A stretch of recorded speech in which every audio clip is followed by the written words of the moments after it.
Sir గతంలో మీరు 5 సార్లు పోటీ చేశారు. ఇది 6వసారి మీరు ఎమ్మెల్యేగా బరిలోకి దిగుతున్నారు. అంటే గతంలో మీరు పోటీ చేసిన పరిస్థితులు వేరే, ఇప్పుడు పరిస్థితి వేరే.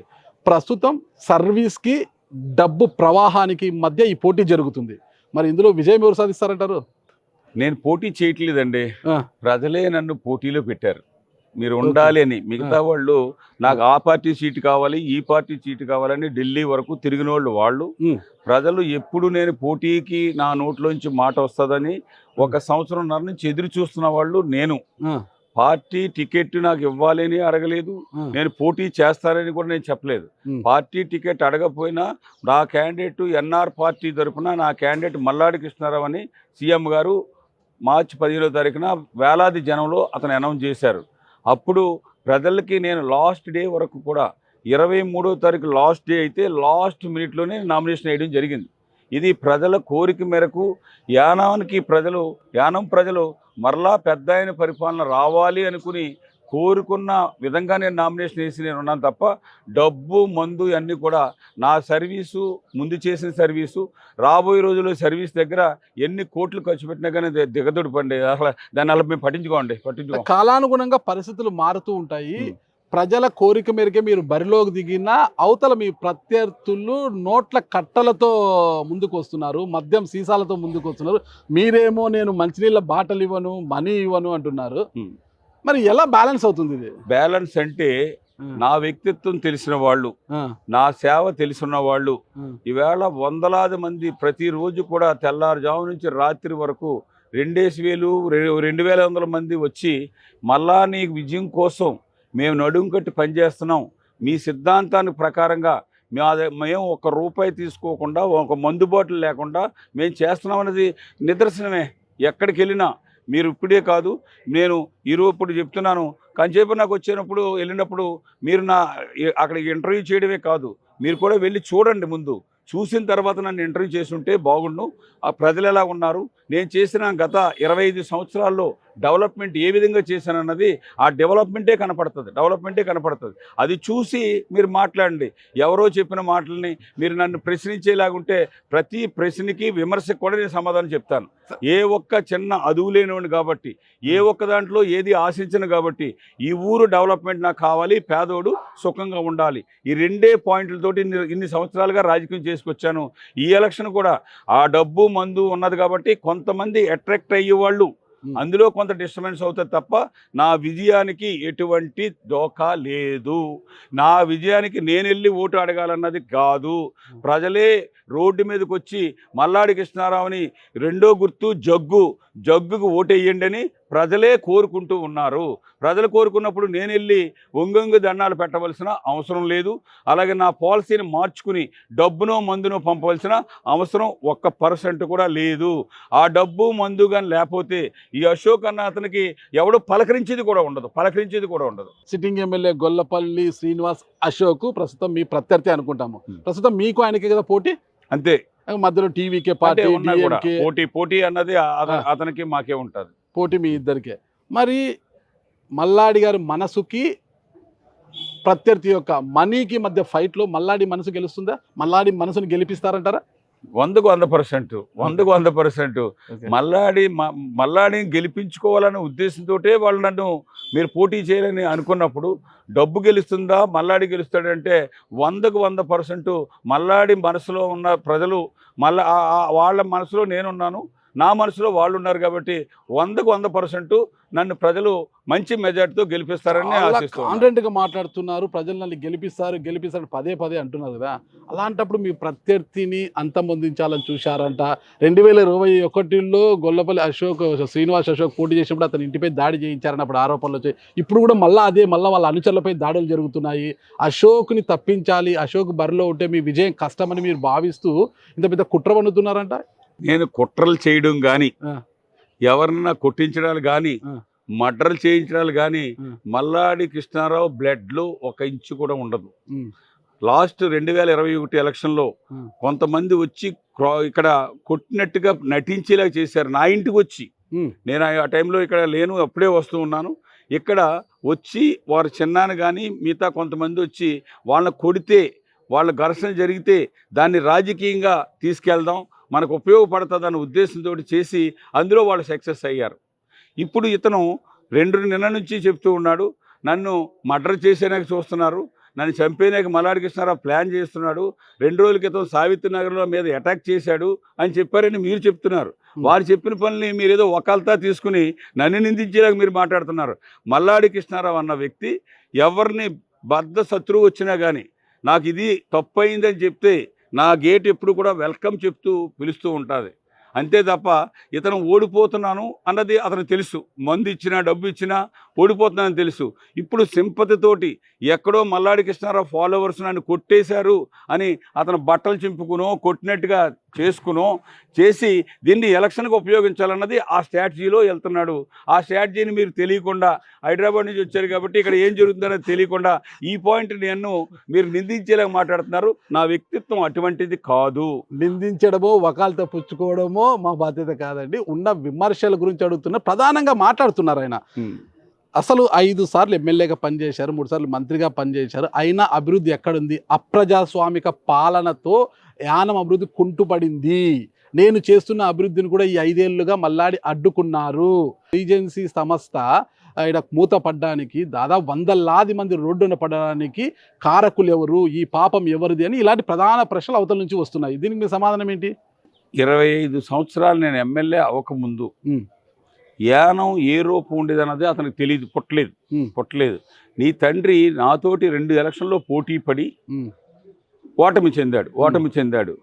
నువ్వు పుట్టేలేదు. యానం ముందు రూపం మల్లాడి కృష్ణారావు ఎమ్మెల్యే అవ్వకముందు రూపం ఎలాగుండేది అన్నది, డెవలప్మెంట్ ఎలాగుండేది అన్నది మీరు టక్ టక్ టక్ టక్ అని చెప్పుకుంటూ వెళ్తాను. ఎన్ని వేల మందికి ఇళ్ల స్థలాలు ఇచ్చి ఇల్లు కట్టించాను, వాటర్ ట్రీట్మెంట్ ప్లాంట్స్ ఎన్ని తీసుకొచ్చాను, ధవళేశ్వరం నుంచి ఇక్కడికి పైప్ లైన్ ఏ విధంగా వేయించాను, ప్రతి ఒక్కటి కూడా రైతులకి వైఎస్ఆర్ లింకింగ్ ఛానల్ అని చెప్పేసి రైతులకి నీరు సముద్రిగా వెళ్ళేలాగా ఏర్పాటు చేశాను.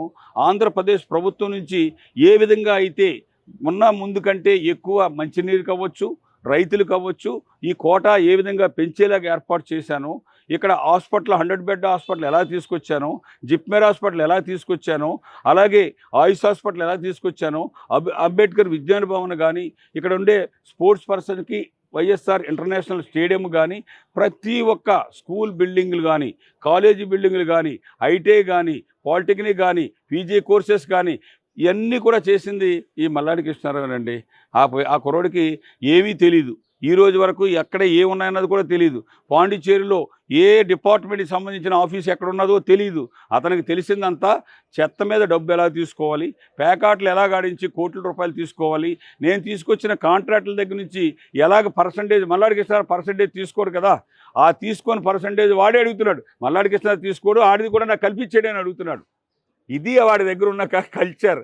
అంతేగాని మల్లాడి కృష్ణారావు తోటి 0.1% కంపేర్ చేసుకోవడం అన్నది అతనికి కుదరదు. ఆల్రెడీ ఇంక 8 రోజులే కదా, 9వ తారీఖు సాయంత్రం 6 గంటలప్పటికి నమస్తే యానం అని వచ్చాడు, బై బై యానం అని చెప్పేసి ప్రజలు చెప్పడానికి రెడీగా ఉన్నారు. ప్రజలు నిర్ణయించాలి. ఆయన చెప్తున్నాడు నేను గెలుస్తున్నాను, మంత్రిగా ప్రమాణ స్వీకారం చేయబోతున్నాను, ఇక కాసుకోండి అంటున్నాడు. మీరు చెప్తున్నారు నేను మంత్రిగా ప్రమాణ స్వీకారం చేయబోతున్నాను. మంత్రివర్గంలో ఉండేది ఒకరే, అది ఎన్డీఏ కూటమి లేదంటే కాంగ్రెస్ కూటమి అనేది ఒకరే ఉంటారు మంత్రి. ఆ మంత్రి ఎవరు ఉంటారు? 100కి 100% ఎన్డీఏ కూటమి. ఎగైన్ మళ్ళీ ముఖ్యమంత్రిగా 5వ సారి రంగస్వామి గారు ప్రమాణ స్వీకారం చేస్తారు. దీంట్లో నేను మంత్రిగా చేస్తాను అని అంటే అతను ఎన్డీఏలోకి మళ్ళా గెలిస్తే ఎన్డీఏలోకి వచ్చేస్తానని ఉద్దేశంతో చెప్తున్నాడా? లేదు, నేను ప్రజలకి నేను చాలా సీనియర్ని, నాకు పాండిచ్చేరి కార్యక్రమంలో కూడా చాలా పాపులారిటీ ఉంది, ఎన్డీఏ కూటమి నన్ను తీసుకుంటుందన్న ఉద్దేశంతో ఏం చెప్పాడో నాకు తెలీదు. నేనైతే ఇక్కడి నుంచి గెలవడం ఖాయం.